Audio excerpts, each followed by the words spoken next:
Hey friends, welcome back to another episode of Discussing Dogs in the D and Tails with Gail. Is that I like it? Yeah. Is that what we're gonna call it? No? Okay. I love So Tails with Gail. So anytime I have Gail on the podcast, we're definitely going to be talking Tails, all things fun, happy. You're meant to be my zen, my happy, my all the things that are positive in Metro Detroit, Michigan, related to animal welfare.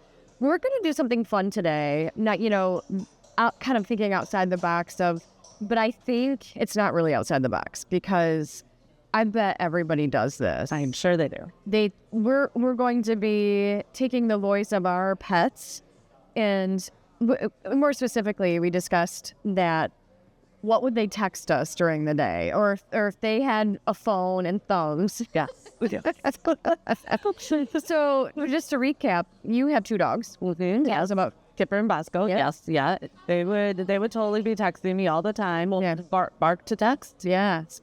I like that. Bark to text. Bark to text, right? Yeah. Right. So Kipper. Okay. So Kipper's the head in the clouds dog. So I think he would be wondering, like, well, how do I do this? He would be the one that would not totally figure out how to use technology. Bosco would have to show him how to do it. Oh, the younger brother would be like, bro, this is how you do it. Mm-hmm. Yep. And barking at him and telling him, like, not asking, but telling him. Oh, yeah. Yeah, he is good with his opinions. Oh, I love that. I love it I think it was Chris that said, or no, who said it, that you would have like that inflection of a different voice. Yeah. That Chris would know. Yeah. Your Kipper's voice versus Bosco's. That blew my mind when Chris told me, my husband told me that yes, when I speak for Bosco, I have a different voice than when I speak for Kipper. Okay. And so then when I talk for the dogs, he knows which one I'm talking for. And I didn't. So funny. I thought that I knew I didn't have my own voice, but I thought I had the same voice for both dogs. But apparently I don't. Slightly different inflection. Yeah. Well, it's easy for us because I have a boy and a girl. Yeah. And Mollie's got the, is that for me, please? And then Joshua's the deeper, huskier.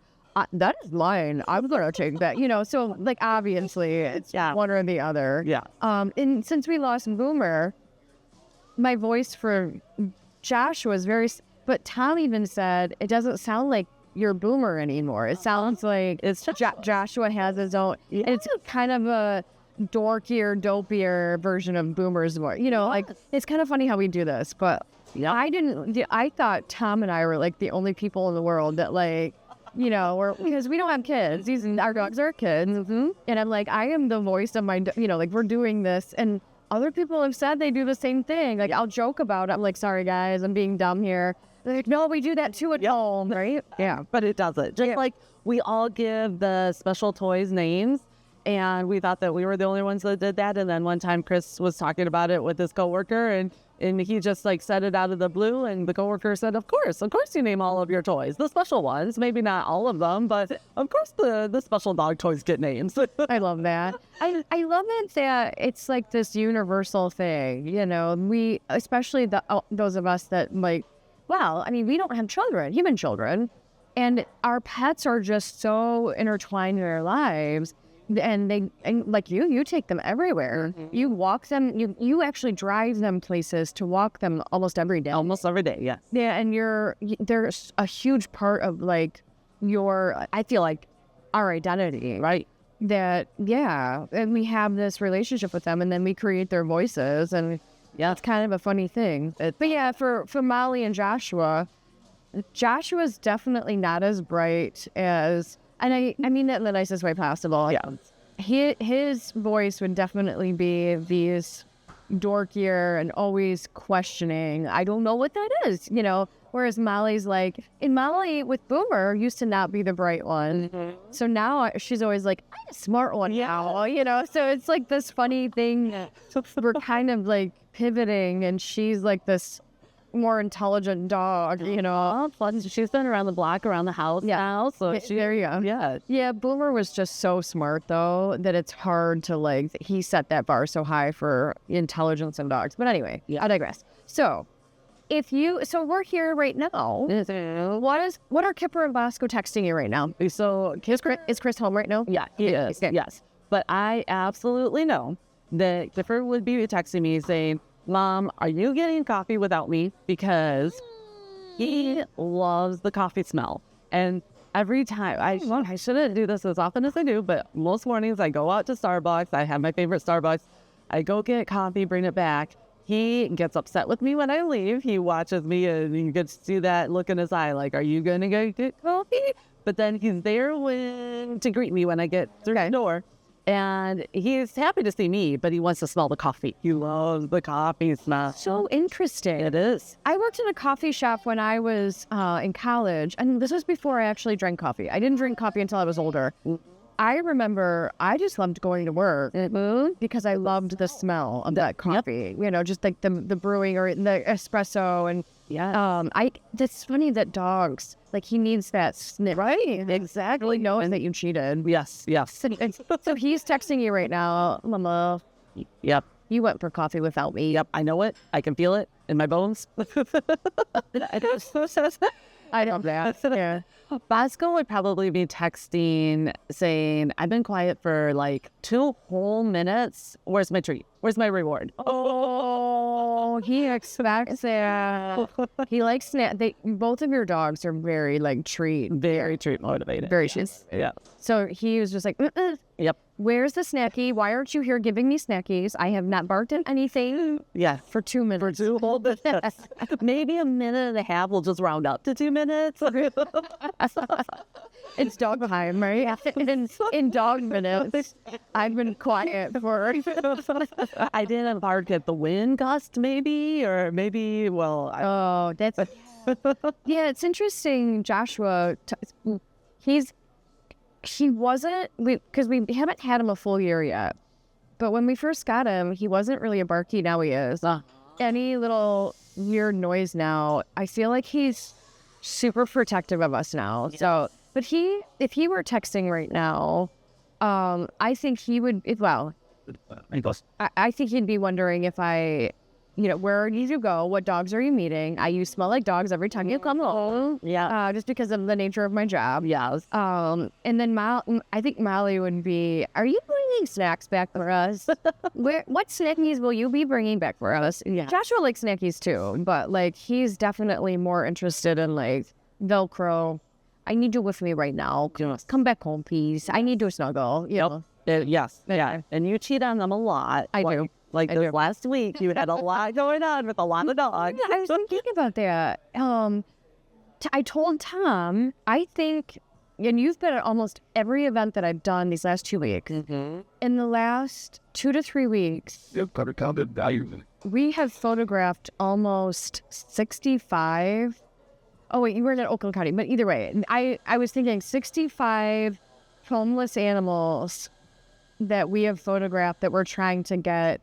And I imagine, Incredible. Yeah, I still think about like the journey of life and how did we get here and how did I get to this moment where I have the best job in the world and like I don't know, just being able to do what I do and how fortunate I feel to have met all of these amazing animals and that we can be their advocates. And I don't know, it's an incredible feeling. But we did photos at the Studio Michigan Massage and Wellness, lent us their yoga studio. Ooh. We did a bunch of photos there. We went to Keyworth and did the Detroit City FC theme. Which is still one of my favorites. I love the Yes, I can't wait to start. I mean, I've already started sharing those photos, but I want to just share them all at once, but I don't want to like overwhelm people with all these adoptable animals, right? And then we did it's not Jimmy John's Field anymore. It'll always be Jimmy John's. Well, Tom, everyone knows what we're talking about, though. Jimmy John's Field. UWM? Yeah, United Wholesale Mortgage Fields. Yeah. UWM. We did the baseball theme there. And then I photographed him almost 40 dogs at Oakland County. And then just yesterday, we're recording this on a Thursday. Wednesday, I think the director of the Royal of Leprechauns, we only photographed 4 dogs there, but I wanted to get a feel for that stadium, and gosh, it's huge and fun and local. I'm excited to go. They're having three like Bark on the Cart events this summer. The tickets for that are really affordable, and it's like up close and personal baseball. I think that's going to be fun. But they met me out there. I got some leprechaun jerseys, so I can't just I can't wait to share those photos too. But you're right. Every time I come home, so yesterday I get home, and it's the sniff, sniff, sniff, sniff, sniff, sniff, sniff, sniff, sniff, sniff, sniff, sniff, because I'm not just photographing these dogs. I'm petting them and loving them, and And there was one, especially yesterday, Aggie from Bark Nation. She was just kind of like this little piglet.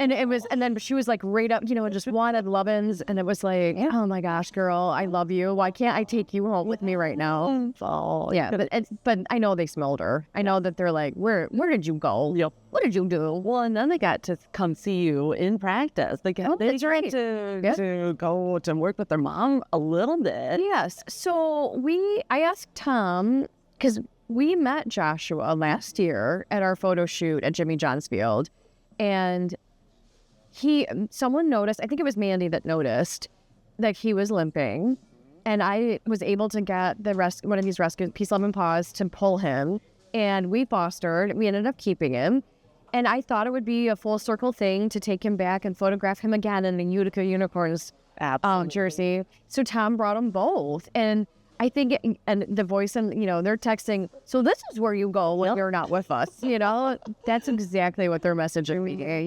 When they get home, Daddy brought us. That was cool. It's nice to see where you go. Now you come home too. Yeah. Yes. Exactly. Yeah. Yes. Yeah. That was so much fun to be able to full circle with Joshua, and he did so great. He's just such a easy dog. It was more vocal now, but that's fine. I think he's just very protective of his pack, and he's comfortable. I think when they get comfortable, they get a little bit more vocal sometimes. Yeah.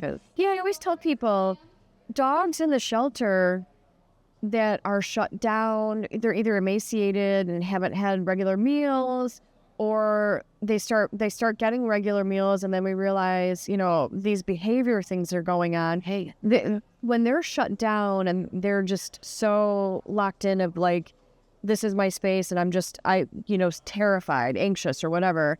But the minute you get them into a home, you start seeing their personality. Right? It's unbelievable. Right. It's just night and day that they act so differently. And he is just such a great dog and happy dude, and he's awesome. I'm very proud of him. Yeah, there's a woman that was at Macomb Animal Control where he came from. Her name is Shakira. She still messages and asks about him, loved him, but he apparently was a dog tester. He's so good with other dogs. She would use him. I mean, she was sad that he was gone, right? I'm sure. But she would use him to dog test to see if other dogs were, because he was because he was just like, okay, I'll play with you. Right. Oh, I play with you. Right. He's that dog that doesn't mind.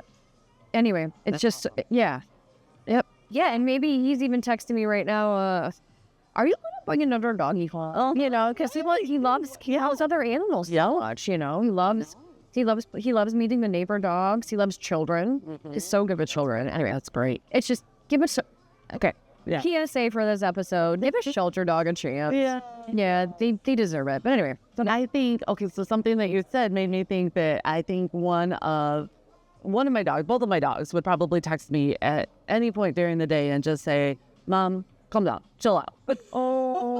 Because I think that we get worried, especially for our dogs, like if they do bark, and we're in this society where we think that our dogs have to be perfect at all times and they can't talk, but they're going to talk. And I think that that's perfectly okay. Sometimes our dogs have to remind me that it's okay, because I feel like everything has to be perfect and they have to be quiet little gentlemen. But I think that they would I can even see it in their eyes. If they were not texting, if they were with me, they would give me that look like, Mom, we're fine. We can talk. Yeah.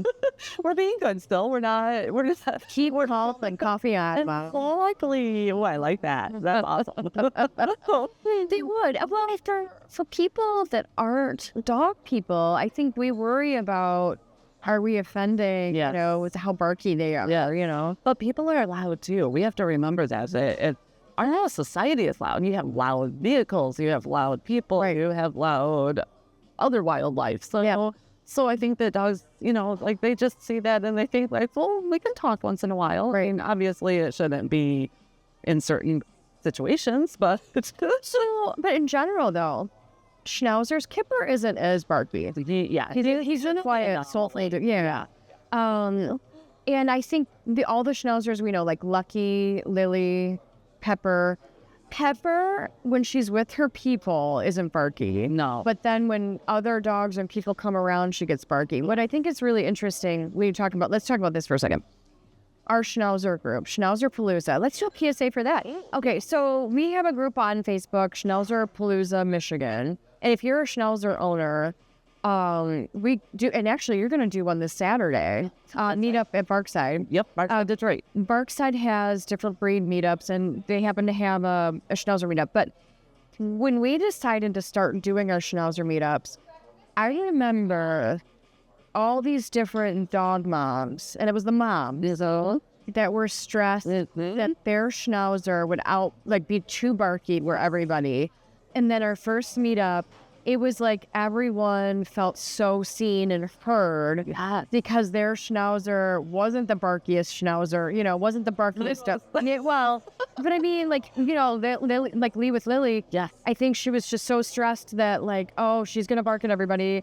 And then she's like, what is this freedom of like, and they're just all, and what's wild is that at a certain point, none of them were barking at all. Absolutely. Because it was like, I've got my friends here and we don't have to bark at each other. Right. They all had that same mindset and they felt comfortable with each other. Right. And yeah, it was wonderful to see. I don't think Lucky, Janet's dog Lucky is I think she's a little more quiet, isn't she? Yes, she is. Okay. Well, but she's spunky.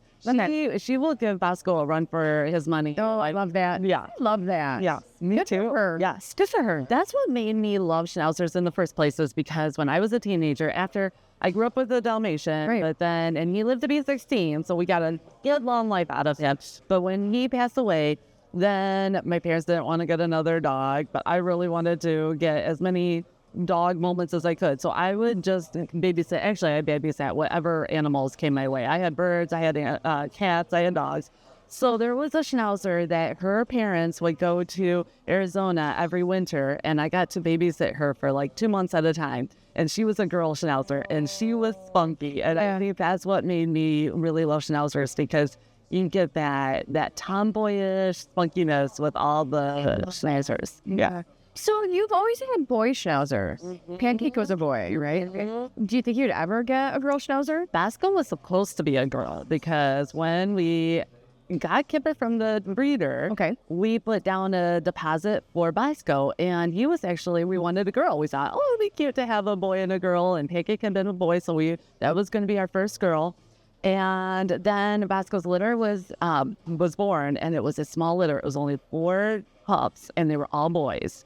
So we had to pivot, and we got our pick of the first boy. So Bosco was the only black one. So he was kind of like the different one of the group. But yeah, so I think now I'm kind of stuck. I remember you told me, you said like, Gail, I think you're a boy. You're a boy mom. Yeah. I think you're going to always be a boy mom. I think so too. I think, well, and I mean, the two of them as brothers, I can't imagine it any other way. I mean, obviously, yeah, it could have been different, but they are so like bros, Yep. They are. So what would they text each other? How? What would they, if they were like, even across the room, you know how we sometimes get text our spouses, and it's like, they're just in the other room. Yep. Hey, honey, can you grab this and bring it to me? Yeah, exactly. What would they text each other? Okay, so this would be even closer. If they were actually in the same room, Kipper would text Bosco and say, stop touching the hair on my pinky toe.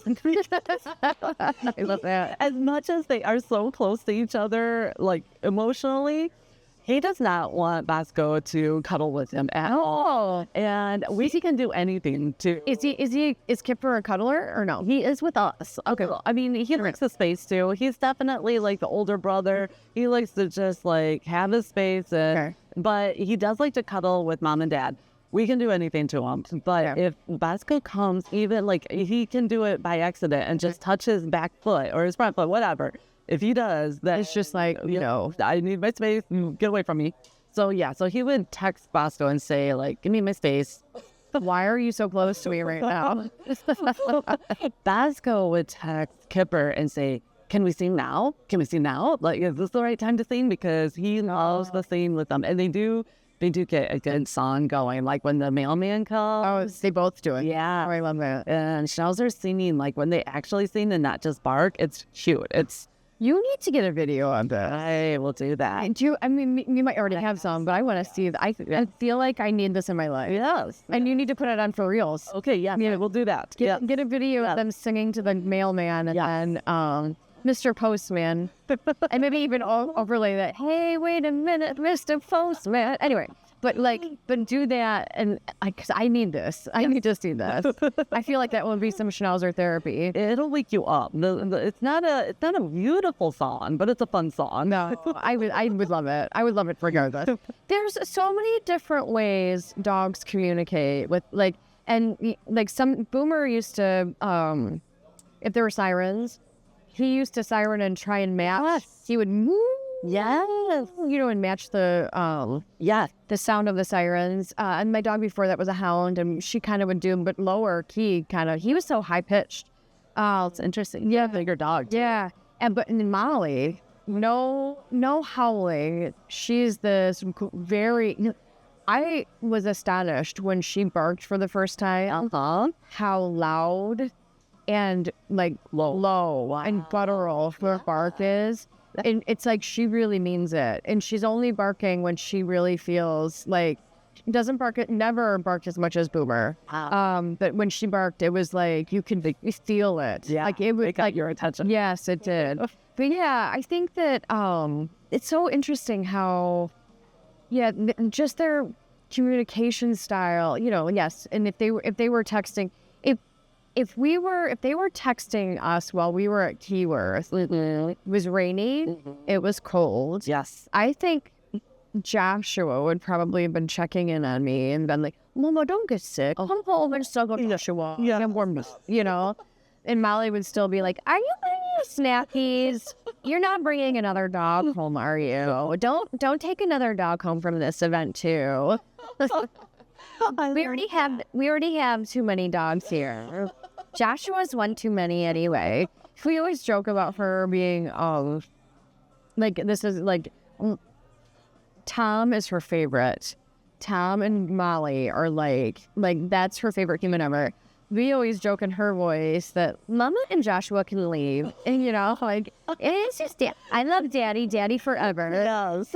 And she's probably texting Daddy right now. I hope Mama never comes home. I just want you to myself, Daddy. No, actually, Mollie and I haven't talked the other day. But I joke that, she, sees only him. And they're just buddies. And Joshua's definitely my dog. Joshua loves everybody, though. But I do feel that he definitely is more protective and alert when it's just me at home and not there. They know. And very, doesn't really nap as well. He loves to nap. But he, if it's just us, unless we're all napping together. And that's probably his favorite. Midday nap, 20 minutes will go, and it's the two of them, and then he's fun. Oh, fine. But if Daddy's not home, he's definitely Daddy, when are you getting home? Mama needs protection, Yeah. He's definitely that alert, I don't know. Yes. Yeah, protector. Yeah. But anyway, that's what our dogs would do. Yes. Yeah. I think that... Went to the site. Okay, so that's good. if they had a favorite song, what would their favorite song be? Oh, Mollie. Oh gosh, I I don't know. Now we could have them, creating their own playlist. What would they do? oh my gosh. We next episode. Yeah. Let's go over our dog's song playlist. Yes. That's an interesting question. Yeah. Because I think Joshua's playlist would be punk rock and party music and I could totally see that. anything about snacks. And Mollie would just be I don't know. I love love comfort, love my daddy, you know, like, I don't know. Let's find those songs. I'll find those. I know. What about Kipper Bosco? No idea. I think punk for Bosco for sure. Oh, gosh, that's so funny. Yes. Yeah, dude, Josh was a punk rocker. Yes. Yeah. Okay. So they could party together. Yeah. They're both black dogs. Yeah. Okay. There might be something to that. Yeah. Yes. They definitely could party together. Yeah. I don't know. Kipper, I'd have to think about it. I feel like he's a slow jazz kind of guy. Oh, yeah. You know, Yeah, like, absolutely. Yeah, I know, yeah. Yeah. Because so I was close. Somebody asked me a couple years ago what they would do as professions if they had professions. And I thought of this spur of the moment, and I plugged with this because I totally believe that Bosco would be a social influencer. For sure he would. He has opinions. He likes to share his opinions. He would love it. Kipper is absolutely the starving artist, where he is the dreamer. He would love to create art. He wouldn't know how to put a price tag on anything, so he wouldn't be starving only because he's so darn cute that everybody would be giving him treats. Snacks. He would get snacks. But he wouldn't know how to ask for it. So People would definitely be paying him the cheese tax.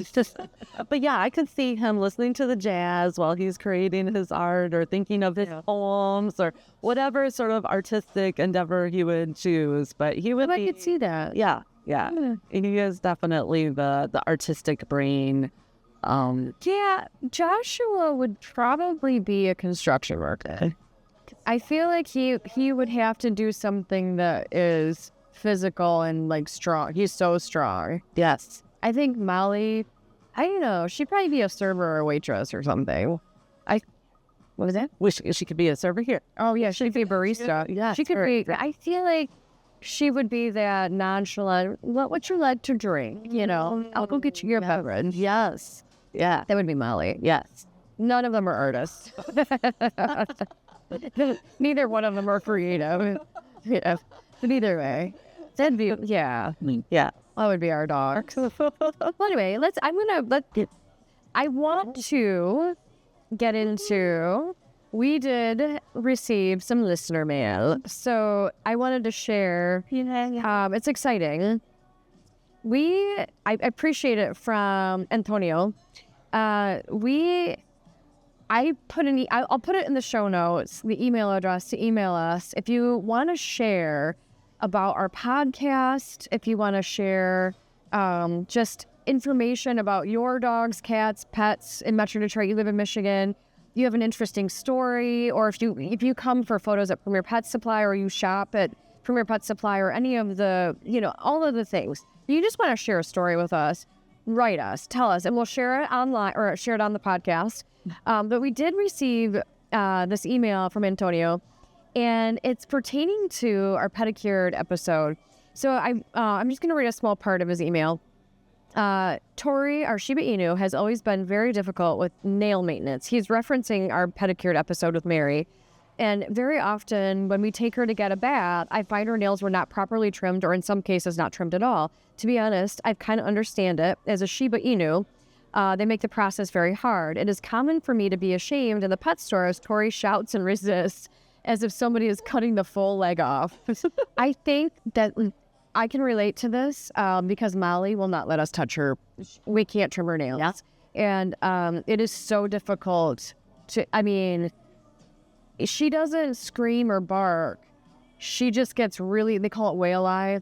She gets really wide-eyed. Yeah. And she just jerks her paws in and will run and hide. Yeah. And I'm so sad that it's so terrifying for her for the nail trimmed. Yeah. So, but some dogs are fine, some are not. And sometimes there are even veterinarians that have to sedate dogs to even get their nails trimmed. Yeah. So, and he went on to say that when he and his wife tried to trim her nails at home, it requires me to grab Tori and pin her to the bed so she can't move while Dinak makes her best to cut the nails. It is a really difficult process, and I look forward to checking out Pedicured, team, see if they can handle her. But anyway, thank you for your email. I appreciate you so much. And for writing in, next time I see you, Antonio, we're going to, I've got a couple bags of treats from Angela's Treat Stash for you, and a stuffy from Fluff and Tough. I appreciate you writing in and sharing that with us, because I think it's not just you. I think there's a whole community of people that will relate to that and feel that to their core, because there are so many people that I truly feel like their dogs you'll never be able to. Now, unfortunately, Joshua, we've never had to trim his nails. He like when he's walking, It just and because he's walking 2 to 3 times a day, and even with Mollie, but for some reason the way he walks, it is grinding his nails down. We have never had to trim his nails. And in a future episode, I am going to interview Mary again. I know I had told you this. I learned something from Mary that we're going to discuss further. There are a lot of nail trimming places that talk about how they can train that quick to go back. It is not true.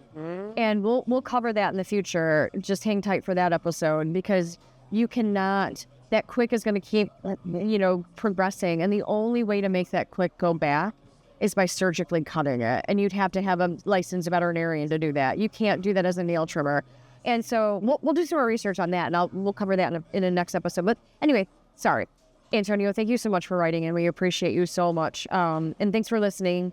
We appreciate all the listeners. If you want to write in and share a story with us, we would love to share this on our podcast. We appreciate you so much. Anyway, should we give a shout out to Common Roots? Common Roots. Oh, yeah. We're meeting for our podcast episodes. It's Common Roots, and this is Auburn Hills, right? Yeah, we're in Auburn Hills. Yeah. They welcome us. They let us sit here and record our podcast episosts, so we appreciate that. And delicious coffee. very good avocado toast. Oh my gosh, I love their avocado toast. It's amazing. And if you're up for it, it's got pepper flakes, the red crushed pepper or whatever. Oh, yeah. Do you want? Guys, you got a little spice. Yeah, it's delicious. But anyway, thank you so much, guys. And until next time, stay kind, stay curious, and give your dog a cookie for me. Thank you.